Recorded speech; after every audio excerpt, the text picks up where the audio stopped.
የተከበራችሁ አድማጮቻችን ከዚህ ቀጥለን በጀርመን ድምጽ ራዲዮ ዶቼ ቬሌ ከሚሰራው ከአንጋፋው ጋዜጠኛ ነጋሽ መሐመድ ጋር በወቅታዊ ጉዳዮች ቃለ ምልልስ እናካሄዳለን። እሱም በስልክ መስመራችን ይገኛል። ጤና ይስጥልን ነጋሽ፣ እንዴት ሰነበትክ? ጤና ይስጥልኝ። እንዴት ናችሁ እናንተ? እኛ ጋር ደህና ነን። አንተ ጋር አውሮፓ እንዴት ነው? እኛ ጋር ብርድና ቅዝቃዜ ነው። አሁን ደግሞ ሁለት ጾም እየመጣ ነው። አንደኛው ኦልሬዲ ገብቷል፣ የክርስትና የኦርቶዶክስ እምነት ተከታዮች። እኛ ደግሞ ነገ ወይ ተነገ ወዲያ እያልን እያኮበኮብን ነው። አዎ፣ ቀላል ጊዜ አይደለም። እንግዲህ መልካም ጊዜን እንመኛለን። አመሰግናለሁ። ለእናንተ መልካሙን እመኛለሁ። በጣም ነው የምናመሰግን። በየጊዜው እንግዲህ ከኛ ጋር ቃለ ምልልስ ታደርጋለህ። በጣም እናመሰግናለን። አድማጮቻችንም የሚሰጡን አስተያየት በጣም ጥሩ ነው። የተለያዩ ርዕሰ ጉዳዮች አሉን።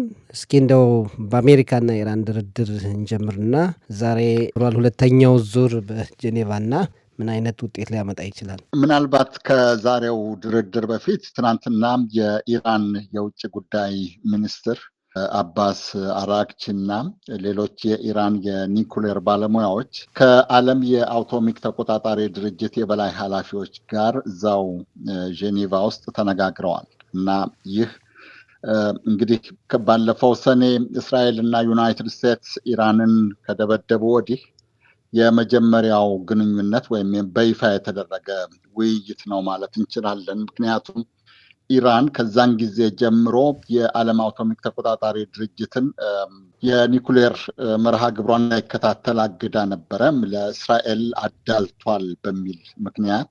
አሁን ግን ዛቻውም ከዩናይትድ ስቴትስ የሚሰነዘረው የአካባቢውም ሁኔታ ስጋት ላይ የጣላት ይመስላል። ምክንያቱም ያንን ሀሳቧን በፊት የነበረውን ከሰኔ ጀምሮ የነበረውን የቀየረችበት ምክንያት በዚህ በግፊቱ በተደረገባት ግፊት ምክንያት ነው የሚል ግምት ነው ያለው ትናንትና። ስለዚህ ሁለቱ ማለት የኢራን የውጭ ጉዳይ ሚኒስትር የመሯቸው የልዑካን ቡድንና የዓለም አቶሚክ ተቆጣጣሪ ድርጅት የበላይ ኃላፊዎች ተነጋግረው ነበር። ዛሬ ደግሞ እዛው ጄኔቫ ውስጥ እንግዲህ የዩናይትድ ስቴትስ ፕሬዚደንት ልዩ መልእክተኛ ስቲቭ ዋትስኮቭ እና ጄራርድ ኩሽነር ያነጋግሯቸዋል የኢራንን ዲፕሎማቶች፣ የኢራንን የውጭ ጉዳይ ሚኒስትር ጨምሮ። ነገር ግን ወታደራዊ ዝግጅቱም እንደቀጠለ ነው። እንደምንሰማው ዛሬ ኢራን እንዲያውም ወደ ሆርሙዝ ሰርጥ ሚሳይል ተኩሳለችም ነው የሚባለው። ነገር ግን ከራሷ ከኢራን ሚዲያዎች ውጭ ሌሎች እስካሁን ያረጋገጡት ነገር የለም። ወታደራዊ ልምምዱ ግን በተለይ የባህር ኃይል ልምምዱ ግን እንደቀጠለ ነው የኢራን። ዩናይትድ ስቴትስም ሁለተኛ አውሮፕላን ተሸካሚ መርከብ ወደ አካባቢው አዝምታለች።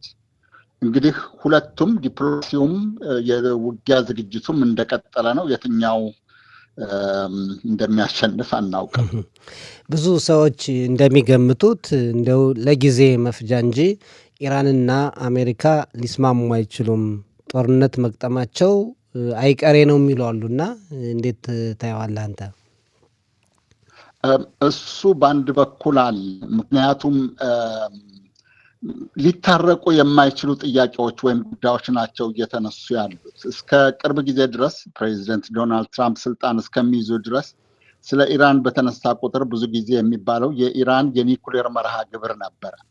አሁን ግን የኢራን ሚሳይሎች ኢራን ለአካባቢው ወይም ፕሮክሲ ለሚባሉት በኢራን ለሚደገፉ የአካባቢው ተዋጊ ቡድናት ድጋፍ መስጠቷ እንድታቆም፣ ለነ ሂዝቦላህ፣ ለሁቲ፣ ለሐማስ የመሳሰሉት ድጋፏ እንድታቆም የሚል ሌላ ተጨማሪ ቅድመ ሁኔታ ዩናይትድ ስቴትስ አንስታለች። ኢራን ግን እንደምትለው ኒኩሌር ውጪ ሌላ ጉዳይ ላይ በተለይ የሚሳይል መጠንንና ቀቱን ጭምር ሳንሱ ነው የሚሉት አሜሪካኖች። ይሄ ደግሞ በቴህራን በስልጣን ላይ ላለው ለመንግስት እጅ ስጥ እንደማለት ነው። ስለዚህ በዛ ጉዳይ ላይ ቢደራደሩ እንኳን ይስማማሉ ተብሎ አይታሰብም። በኒኩሌሩ ጉዳይ ግን ኢራን ደጋግማ እንዳለችው የኒኩሌር መርሃ ግብሯ ለሰላማዊ ጉዳይ ነው እያለች ነው። ስለዚህ ከሰላማዊ ጉዳይ በላይ ምናልባት ወደ ጦር መሳሪያ ሊሄድ የሚችለውን ዩራኒየም የተብላላ ዩራኒየምን መጠን መቆጣጠር ይቻላል።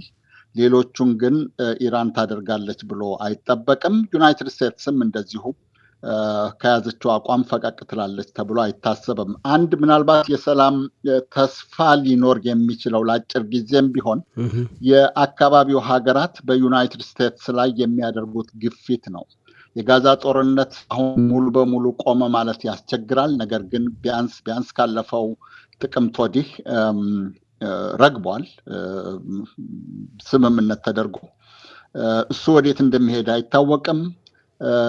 አካባቢው እንደተመነቃቀረ ነው። ሶሪያ በሁለት እግሯ የቆመች ሀገር አይደለችም። ኢራቅም ገና አላገገመችም። ስለዚህ ተጨማሪ ሀገር እዛ አካባቢ ተጨማሪ ትርምስ ከመጣ ችግሩ ለአካባቢው ሀገራትም ስለሚተርፍ የዩናይትድ ስቴትስ ወዳጅ የሚባሉ ሀገራት ግፊት እያደረጉባት ነው የሚባለው እነ ቀጠርን ጨምሮ እነ ሳውዲ አረቢያን ጨምሮ አሁን ጦርነቱን እንዳትከፍት። ምናልባት የእነሱን ግፊት ሰምተው አሜሪካኖች ቀዝቀዝ ካላሉ በስተቀር እንደተባለው ብዙዎች እንደሚሉት ጦርነቱ የሚቆም አይመስልም። አዎ እንደዛ ነው የሚታየው። ሌላው አሁን ኢራን ያለችበት ሁኔታ ምን ይመስላል? በፖለቲካውም በኢኮኖሚውም እና ያመጽ የነበረው ሁኔታ የት ደረጃ ነው ያለ በአሁኑ ሰዓት?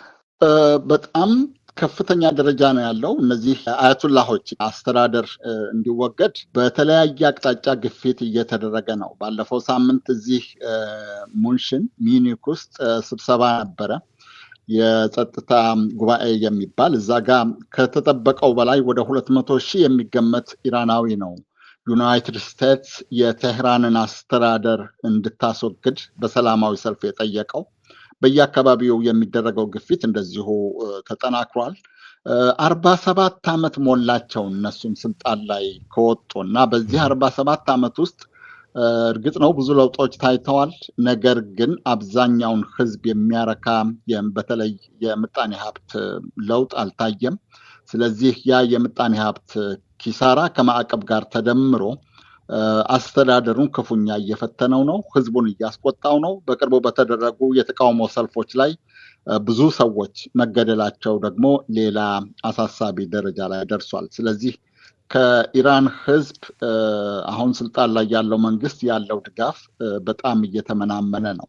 ነገር ግን ሌላ ሀገር ሲመጣ ብዙ ጊዜ እንደምናየው የሉዓላዊነት ጉዳይ ስለሆነ የብሔረተኝነት ስሜትን ቀስቅሰው ምናልባት ወደ ጦርነቱ የሚገፉት ኃይል ሊጨምር ይችላል አሁን ከሚታየው በበለጠ። ጥሩ። ሌላው እንግዲህ አሜሪካ በኢራን ላይ እንግዲህ ጫና ማድረጓ እንደቀጠለ ቢሆንም ኢራንና እስራኤል ደግሞ የሚፈላለጉበት ሁኔታ እንደቀጠለ ነው እና ከሰኔ ወር ጦርነት በኋላ ምንም የተለወጠ ነገር የለውም። በጠላትነት እንደቀጠሉ ያለበት ሁኔታ ወደ የት ሊያመራ ይችላል?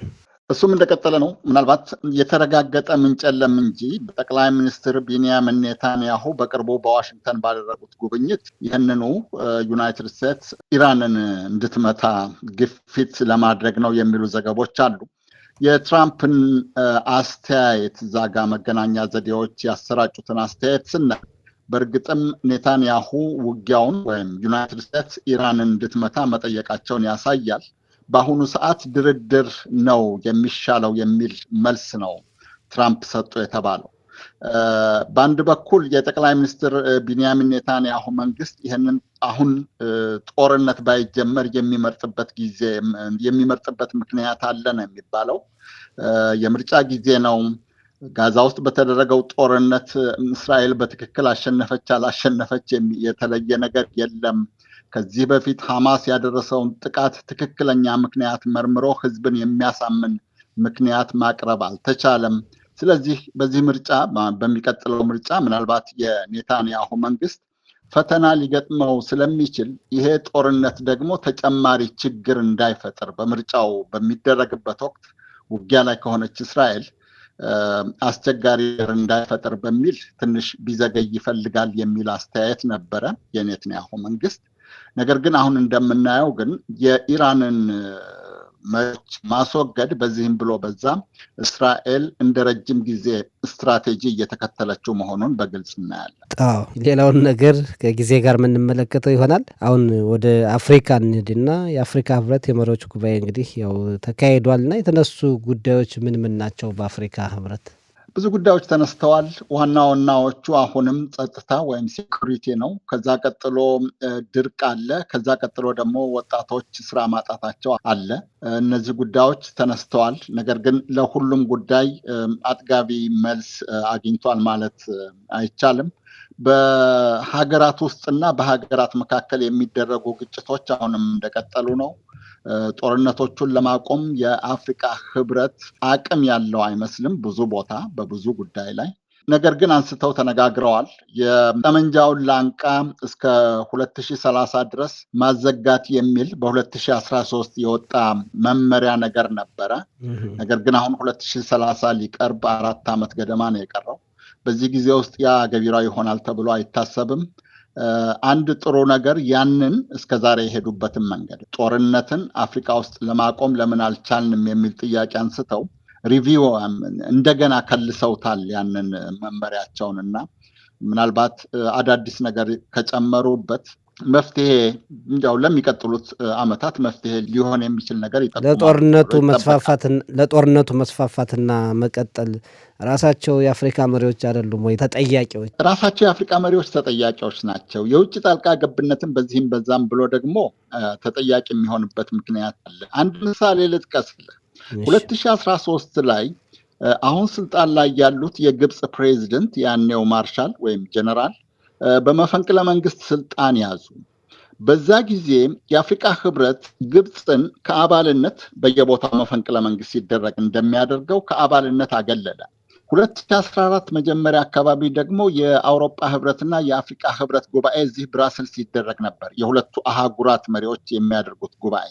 እዛ ጉባኤ ላይ ከአፍሪካ ህብረት አባልነት የታገደችው የግብፅ ወታደራዊ መሪ አልሲሲ በአውሮፓ ህብረት ለብቻቸው የአፍሪካ ህብረት አባል በመሆናቸው ሳይሆን ለብቻቸው በእንግድነት ተጋበዙ። እና ሁለት ነገር አለ። የአፍሪካ መሪዎች ራሳቸው ያገዱትን ሀገር መሪ እዚህ አብረው መቀመጥ አልነበረባቸውም፣ ቦይኮት ማድረግ ነበረባቸው ያንን ጉባኤ። አንድ የአውሮፓ ህብረትም ደግሞ ጉባኤው የአፍሪካ ህብረትና የአውሮፓ ህብረት ከሆነ በግል ነው የጋበዝነው ብለው እኚህን ሰውዬ መጋበዝ አልነበረባቸውም። ስለዚህ የውጭው ጣልቃ ገብነት ከፍተኛ ነው። የአፍሪካ ሀገራት መሪዎችም ራሳቸው ይሄ ስለ ዲሞክራሲም ስለ ሉዓላዊነት አንድን ሀገር ጎረቤት ሀገር ጋር በሰላም ስለመኖር ወረቀት ላይ የሚሉትን በተግባር አያውሉትም። ምክንያቱም የስልጣን ዘመናቸው ባጭሩ ሊያበቃ ስለሚችል እና ሁለቱም ፋክተሮች መታየት አለባቸው። ብዙ ጊዜ ለረጅም ጊዜ የአፍሪካ ህብረት እና የአፍሪካ ሀገራት መሪዎችን እንወቅሳለን፣ እንተቻለን። ነገር ግን የተባበሩት መንግስታት ድርጅት ምን አደረገ ብለን ደግሞ መጠየቅ አስፈላጊ ነው።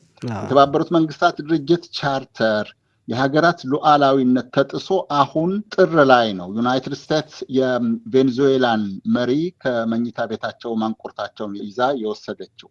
ይህንን ለህግ ያለመገዛት ነገርን ስናይ የአፍሪካ ህብረት መሪዎች ብቻቸውን አይደሉም ጥፋት የሚያጠፉት።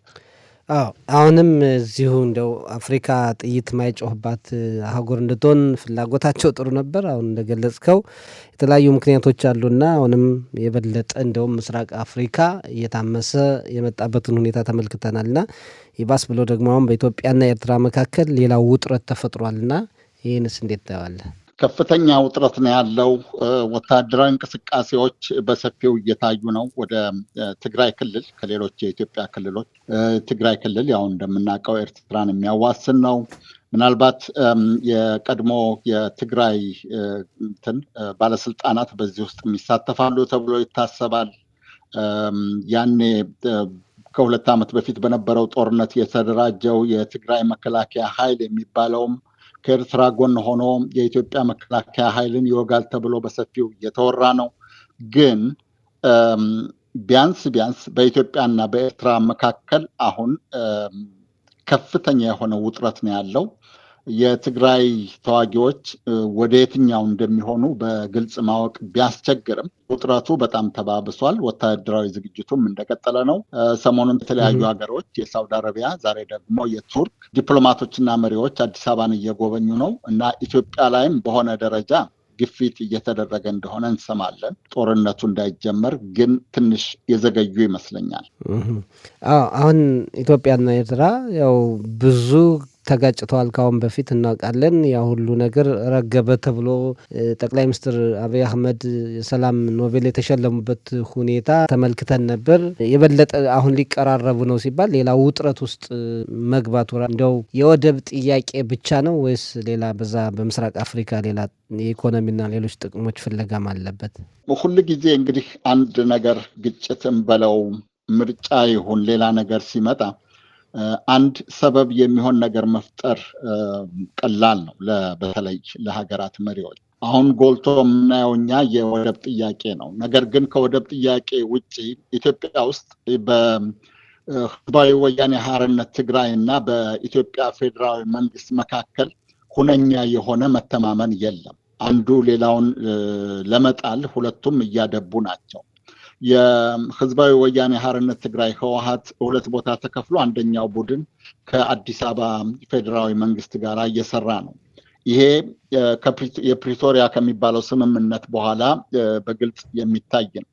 ከፕሪቶሪያው ስምምነት በኋላ ኤርትራና ኢትዮጵያ እንደ ድሮው ወይም አብይ ስልጣን በያዙበት ዘመን እንደነበረው ወዳጆች አይደሉም። ምክንያቱም ፕሬዚደንት ኢሳያስ አፈወርቂ እዛ ስምምነት ውስጥ ኤርትራ አልተካተተችም በሚል ቅሬታ ስላላቸው አሁን የሚፈጠረው ነገር የኢትዮጵያና የኤርትራ ጉዳይ ብቻ ሳይሆን ሱዳን ውስጥ የሚካሄደው ጦርነትም የራሱን የሆነ ተጽዕኖ እያሳደረ ነው። በሱዳኑ የእርስ በርስ ጦርነት የአረብ ሀገራት ሁለት ቦታ ተከፍለው የተለያዩ ተቃራኒ ኃይላትን ይደግፋሉ። እነ ግብፅ፣ እነ ሳውዲ አረቢያ፣ አሁን ደግሞ በቅርቡ ዮርዳኖስ የጀነራል አልቡርሃንን ኃይል ወይም የሱዳን መከላከያ የሚባለውን ኃይል ሲደግፉ፣ የተባበሩት አረብ ኤሚሬቶች እና የምስራቅ ሊቢያ ኃይላት ቻድን ጨምሮ የአርኤስኤፍ የሚባለውን የሱዳን ፈጥኖ ደራሽ ኃይልን ይረዳሉ ነው የሚባለው። እዚህ ጋር አሁን ኢትዮጵያም ወደዛ ገብታለች ነው የሚባለው። በቅርቡ በተለይ ሮይተርስ እንደዘገበው የማሰልጠኛ ጣቢያ ሁሉ ኢትዮጵያ ቤንሻንጉል ክልል ውስጥ ከፍታለች ነው የሚባለው።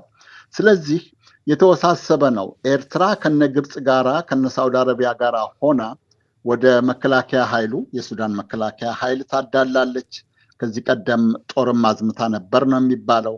የህዝባዊ ወያኔ ሓርነት ትግራይ አንድ ክንፍ ነው የሚባል ጦር አሁንም ሱዳን ውስጥ አለ፣ ኃይል ሰባ ነው የሚባል። ስለዚህ የኢትዮጵያና የኤርትራ ጉዳይ ብቻ ሳይሆን የአካባቢያዊ ጉዳይ ጭምር ሆኗል። የአካባቢው ሪጅናል ፓወር የሚባሉ ብዙ ተጽዕኖ እያሳረፉበት ነው። መሆን የነበረበት ሁለቱ ሀገራት ወይም የሁለቱ ሀገራት መንግስታት ብልጥ ቢሆኑ ልዩነታቸውን እርስ በራሳቸው ተነጋግረው የሚፈቱበት መንገድ ቢኖር ጥሩ ነበረ። አለበለዚያ ሁሉም የአካባቢ የበላይነት መያዝ ስለሚፈልግ፣ የራሱን ጥቅም ማስከበር ስለሚፈልግ ወደ ግጭትና ጦርነት ሊገቡ ይችላሉ። በጣም ውስብስብ ነው። በጣም ነው የምናመሰግን ነጋሽ። እንደው መጨረሻ መልእክት ካለ? ብዙ ጊዜ ተናግረናል፣ አሁንም እንናገራለን። ችግሮች፣ ልዩነቶች በውይይት በድርድር ይፈታሉ እና የድርድር መንገድ ጊዜ ይወስዳል። ነገር ግን ከጦርነት የተሻለው መንገድ እሱ ነው። ይሄንን መሪዎች የትም ቦታ ያሉት ቢገነዘቡት ጥሩ ነበረ፣ ግን ላያተርፉበት ስለሚችሉ አይጠቀሙበትም። እናያለንም የሆነውን። በጣም አመሰግናለሁ። በጣም ነው እናመሰግን። መልካም ጊዜ እንመኝልሃለን። ደህና ሁንልን። እኔም አመሰግናለሁ። መልካም ጊዜ መልካም ጊዜ። እናመሰግናለን። ቻው።